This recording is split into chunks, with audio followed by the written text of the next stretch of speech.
पंडरीनाथ भगवान के एक परम भक्त चोखा मेला, क्या नाम? चोखा मेला। दो दंपति ब्राह्मण पंडरीनाथ भगवान का दर्शन करने के लिए जा रहे थे और साथ में आम लेकर के जा रहे थे। पंडरीनाथ भगवान को भोग लगाएंगे तो आम लेकर के गए दो विप्र दंपति। इतने में ही बीच में ही एक साधु आ गए और साधु आकर के बोले, अरे दंपति आप कहाँ जा रहे हैं? बोले हम पंडरीनाथ जी का दर्शन करने जा रहे हैं। बोले अच्छा, आपके झोले में कुछ प्रसाद की सामग्री है क्या? मुझे बहुत तेज भूख लगी है, कुछ पवा दो। तो दोनों पति पत्नी बोले कि अभी ठाकुर जी का भोग नहीं लगा है, ठाकुर जी का भोग लगा दें, अर्पित कर दें, उसके बाद आपको दे देंगे। बोले मैं तब तक रुक नहीं पाऊंगा, मुझे बहुत तेज भूख लगी है, जल्दी कुछ दो ना। तो पति ने पत्नी से कहा, संत साधु के रूप में ही विट्ठल को देख लो, खवा दो। और आम दिए। अब वो आम चौंखें और चूस चूस करके थोड़ा सा उसमें बच जाए और उसको फिर से झोला में डाल दें। वो दोनों कहेंगे, अरे एक तो आम चूस रहे हैं, फिर आधे अधूरे झूठे इसमें डाल रहे हैं, विट्ठल के भोग के लिए ये सामग्री, इसको पूरा झूठा कर रहे हैं। फिर दूसरा आम लें, उसको चौंक के फिर डाल दें, तीसरा आम लें, ऐसे 4-5 आम जल्दी जल्दी उन्होंने चौंक करके डाल दिए। पति ने कहा कोई बात नहीं, साधु हैं, पता नहीं किस भाव में होंगे, 2-3 आम अभी साबुत बचे, इनको धो के हम विट्ठल को चढ़ा देंगे, चलो। साधु वहां से चले गए, दोनों दंपति आगे गए तो अचानक से वो थैला इतना भारी हो गया। पत्नी बोली पता नहीं इतना भारी थैला हो गया है, उठ ही नहीं रहा मुझसे, आप थोड़ी सहायता कराओ। उन्होंने भी उठाया, बोले इतना भारी कैसे हुआ? जैसे खोल के देखा तो एक छोटा सा बालक उस थैले के भीतर था। वो साधु कोई और नहीं थे, साक्षात पंडरीनाथ भगवान थे। और वे ही आम चौंक चौंक करके अपने अधरामृत से उसमें एक बालक अर्पित करके गए। भगवान ने जिनको चोख करके प्रदान किया उन्हीं का नाम पड़ गया चोखा मेला। ऐसे चोखा मेला जी प्रकट हुए। लेकिन उन दंपति ने विचार किया, समाज संसार क्या बोलेगा, सबसे बड़ा रोग क्या कहेंगे लोग। बोले दुनिया को कैसे हम उत्तर देंगे कि ये बालक कहां से आया? घर परिवार के लोग तो जानते हैं कि मैं गर्भवती नहीं हूं, और अचानक से इस बालक को लेकर घर जाऊंगी तो क्या कहेंगे, कैसे बताएंगे हम कि ये बालक कैसे आया? पति ने कहा जिन्होंने दिया वो ही रक्षा करेंगे, और एक वृक्ष के नीचे उस बालक को छोड़ दिया। वहीं कोई दंपति थे, ब्राह्मण नहीं थे, वो सामान्य थे। तो ठाकुर जी का दर्शन करके वे ठाकुर जी से पुत्र की कामना कर रहे थे कि हमें एक संतान प्राप्त हो जाए, नाथ कृपा करो विट्ठलनाथ। तभी उनको रुदन की आवाज आई तो देखा वृक्ष के नीचे एक बालक है। उन लोगों ने कहा देखो मांगा ठाकुर जी, ठाकुर ने तुरंत दिया, चलो अब यही हमारा बालक। और उस बालक को वे ले गए अपने साथ। चरमकार थे माता पिता, खेती बाड़ी भी करते थे। बालक का नाम चोखा मेला पड़ा, या ऐसा कहें नाम तो उस समय कुछ और होगा, लेकिन बाद में जब इनका प्रकाश हुआ तब संतों ने इनका मूल नाम बताया कि इनका नाम तो चोखा मेला है, ये ठाकुर जी के प्रसाद से प्रकट हुए। धीरे धीरे बड़े हुए, पिताजी से विट्ठल भगवान की कथाएं सुनते थे। एक दिन उनके मन में आया कि दुनिया के लोग इतना प्रसाद चढ़ाते हैं, मैं क्या चढ़ाऊं? तो अपने खेत की ही सामग्री, अपने खेत में लगे हुए फलों को ही तोड़ करके बड़े भाव से, बड़े उत्साह से चोखा मेला जी अपने एक वस्त्र में सारे फल तोड़े, विठोबा को खिलाऊंगा, अपने हाथ से अर्पित करके आऊंगा। पहुंच गए। जैसे ही मंदिर पहुंचे, मंदिर में जाकर के ठाकुर जी के सन्मुख प्रसाद खोलने लगे तो कुछ पुजारी ने क्या कर रहे हो? बोले कि मैं प्रसाद लेके आया हूं ठाकुर जी का, अपने हाथ से पवाऊंगा विट्ठल को। बोले तू अधिकारी है, इतना पवित्र आत्मा है, इतना पवित्र जन्म है तेरा कि तू अपने हाथ से पवाएगा ठाकुर जी को? बोले तो इसमें क्या हो गया, सब सामग्री होती तो भूमि में ही है, अब भूमि में तो हर प्रकार की वस्तु होती है, वो तो पवित्र नहीं होती, ठाकुर जी फिर भी पाते हैं। तो मैं जीव हूं, मेरी पवित्रता अपवित्रता मेरे जन्म से कैसे हो सकती है? अच्छा जवान लड़ाता है हमसे। लोग बागों ने मार पीट करके चोखा मेला जी को भगा दिया और उनके फल की सामग्री भी बाहर फेंक दी। बोले तेरे हाथ का छुआ पंडरीनाथ नहीं पाएंगे, तू योग्य नहीं है।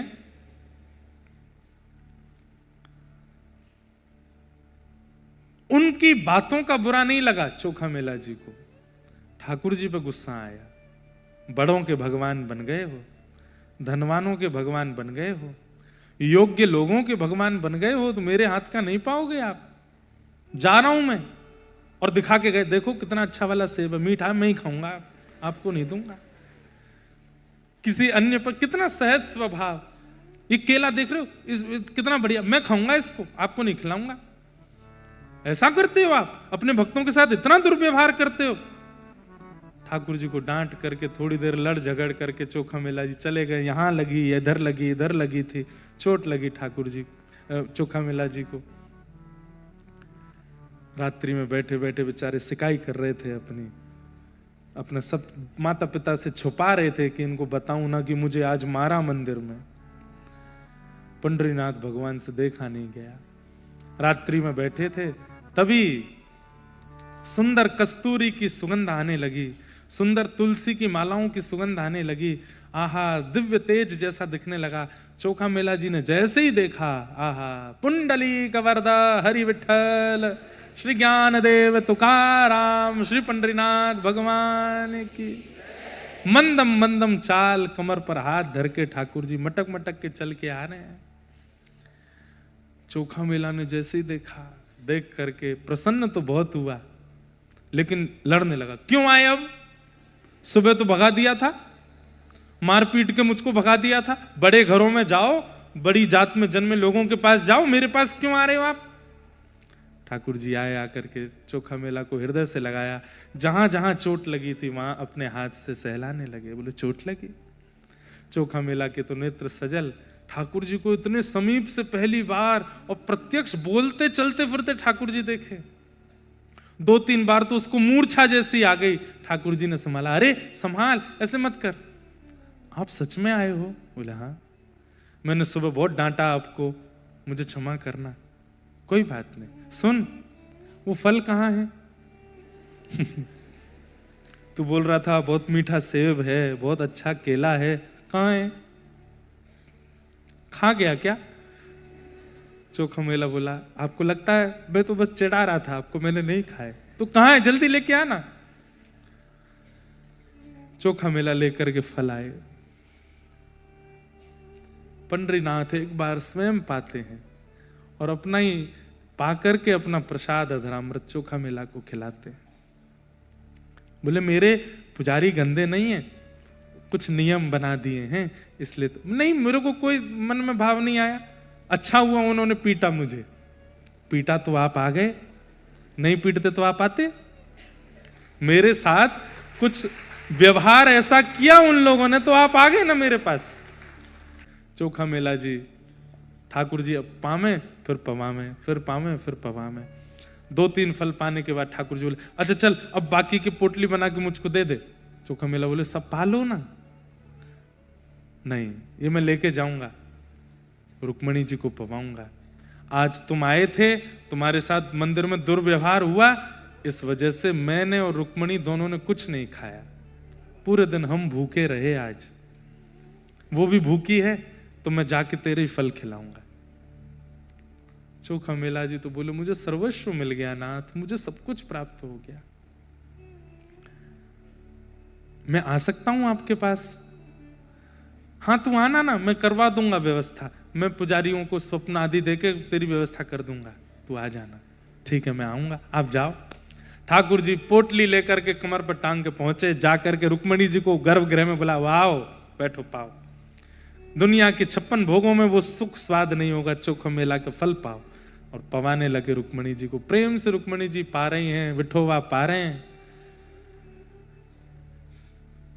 प्रातः काल का समय, काकड़ा आरती होनी थी, जैसे ही द्वार खुले पंडरीनाथ भगवान के चारों तरफ छिलके पड़े हैं, बीज पड़े हैं।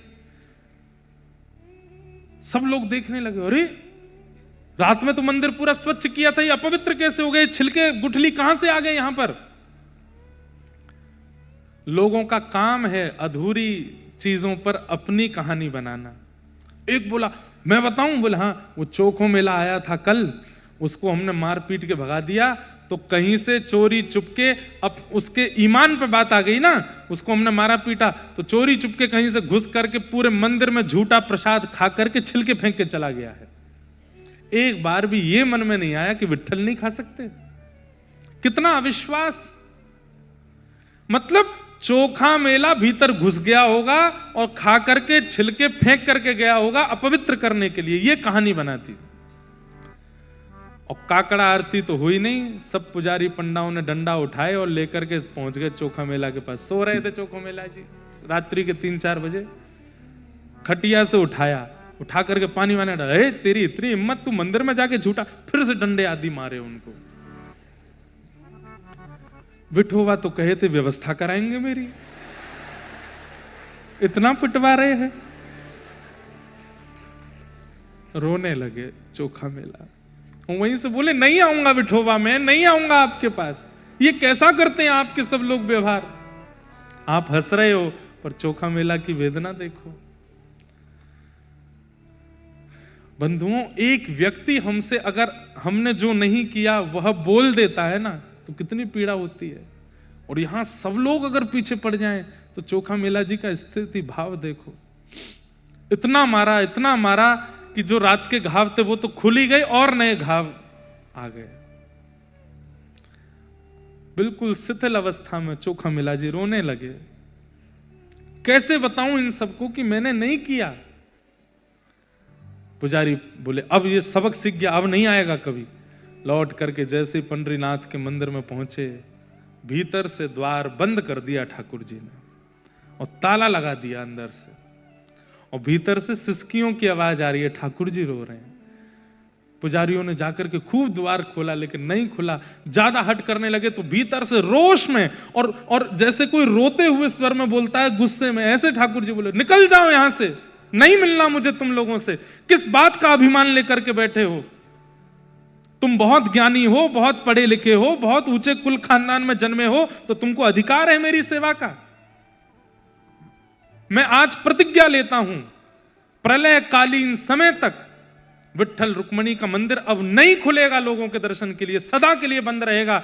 जब जब चोखा मेला आएगा, जब जब तुकाराम आएंगे, जब जब ज्ञानदेव आएंगे, जब जब जनाबाई आएगी, केवल तभी खुलेगा, और किसी को दर्शन नहीं दूंगा मैं। नहीं देखना मुझे किसी को, नहीं मिलना मुझे किसी से। मेरे भक्तों का अपमान करते हो, उनको मारते हो। सारा पंढरपुर घुटने पर बैठ गया, नाथ हमें क्षमा कर दो, हमसे गलती हो गई। हमें आप जो प्रायश्चित कहेंगे, आप कहेंगे चंद्रभागा में डूब के प्राण त्यागो, हम मर जाएंगे, आप जो कहेंगे हम करने को तैयार है। नाथ ऐसे रूठ करके मत बैठो। 3 दिन तक ठाकुर जी ने द्वार नहीं खोले अपने। जब बहुत रोने लगे तब कई भक्तों ने आकर के भी ठाकुर जी के बाहर से प्रार्थना की। तब ठाकुर जी ने आज्ञा की, इसका प्रायश्चित केवल एक है। क्या? स्वर्ण की पालकी लेकर के जाओ और जाकर के चोखो मेला को बैठा करके उत्सव नृत्य कीर्तन करते हुए मेरे मंदिर में लाओ, तब द्वार खुलेगा। बंधुओं, आज भी उसी परंपरा के अनुसार, तब तो चोखा मेला जी आए, पर ठाकुर जी ने जब चोखा मेला आ गए तो द्वार खुल गए। ठाकुर जी ने हृदय से लगाया और उस दिन से ठाकुर जी ने नियम बना लिया, साल में वो एक तिथि आती है, पंडरीनाथ भगवान पालकी में बैठकर के चोखा मेला के गांव जाते हैं आज भी, और वहां जाकर के फल पा करके आते हैं, उनके गांव का फल लेकर के आते हैं।